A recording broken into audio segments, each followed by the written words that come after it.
Nathan Judah. I'm here with Wolves reporter Mr. Liam Keane. Liam, New Bucks Head, Wolves women 3, Stourbridge 0, and it could have been a hell of a lot bigger. Yeah, I think so. No, we've just spoken to Dan McNamara there. I think, obviously paying his respects to Stourbridge, but if I'm being brutally honest, I thought Wolves were head and shoulders above Stourbridge today. Absolutely. I think the point I made in one of the questions actually is when you go down, or the opposition rather, go down to 10 players, it's sometimes harder to break them down, and Wolves still stuck at the task, still managed to do it, and managed to get two very good goals in the second half after Anna Morphy put them 1-0 up in the first half. Yeah, I thought a very, very impressive performance, and they're in a great place now. 2 wins and a draw from the opening 3 league games. Yeah, but it's just professional, wasn't it? And like you say, we'll talk about the sending off in a little bit, but I thought they created a lot of chances, and throughout the game you just didn't want them to get 2 down if they weren't scoring, because they could have had 6, 7, 8 really on the night, and finally it paid in the second half. Yeah, and particularly before that first goal, isn't it? They had quite a few good chances. Destiny Tucson going through a couple of times when it was still 0-0 at the time, and then you're looking for that first breakthrough. And it's a great shot from distance by Beth Merrick, and Anna Morfit's there to instinctive and picking up on the loose ball. So it's a good way to go 1-0 up, and the fact that they did that in the first half, which I think was really key, because if you don't take that chance when you're getting so many opportunities, it can become frustrating. And then taking the chances in the second half, that's where it's really important as well. Of course, and interesting, 1-0 up, at least they've got the breakthrough, and then all of a sudden Stourbridge down to 10. Yeah, that was in the first half. I mean, that was down to 10 and losing their manager. Yes, bizarre to be. I mean, the manager was when the goal winning. I'm led to believe. I actually missed it at the time, not like me, but you did as well. Yeah, a bit of a bizarre scenario where Destiny Tucson's got into an altercation with a Stourbridge player, and then Sophie Levick has just come in and booted the ball at her.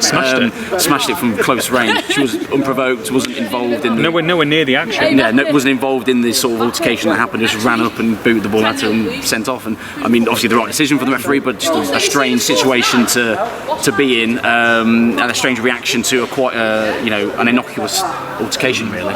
Yeah, and then like you say, the dominance is there, because I mean, let's say previously, before there was 11 versus 11, Stourbridge just were not showing anything up front, were they? I mean, the whole half was spent in Stourbridge's area. Easy 75% of that half, easily. And then you expect it to happen in the second half, but it's still, and credit to Libby Hart and getting the Stourbridge goal. She made some excellent saves throughout, but you can get frustrated, and they didn't. They kept on going, and of course 2-0 up. Tammy George, I mean, goal of the night, absolutely stunning. Yeah, we were just speaking to Dan there, because the angle we had of it wasn't particularly great. I mean, it was still a great finish, but they were right behind it in the dugout, and one hell of a finish. So I thought she was excellent tonight. Dan gave her specific praise when talking about the players and the team in general, and then that third goal is typical Amber Hughes. I mean, Wolves and Dan and the rest of the staff missed her last season when she had injury problems.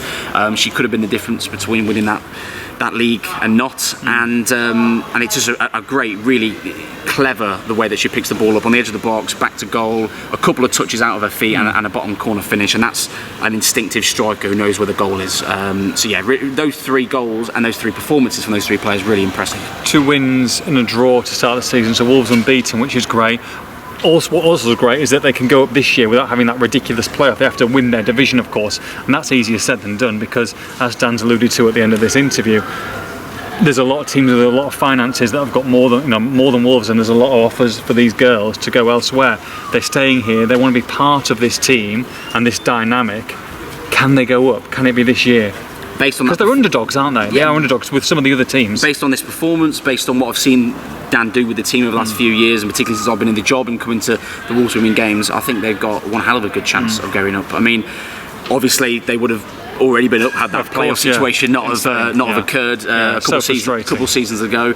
Last year they missed out on goal difference to Forest, who then lost their playoff to Watford and didn't even go up. So Forest and Burnley, who both did really well last year, are both in the league still with Wolves. They're going to have their work cut out to get there, but they're more than capable of doing it. I really do believe that. And a little bit of revenge from the cup final defeat last season as well. Yes, so we would like a bit of revenge, don't we? We do. Best served cold. Wolves 3, Stourbridge 0 for the post-match reaction. Make sure you log on to expressandstar.com.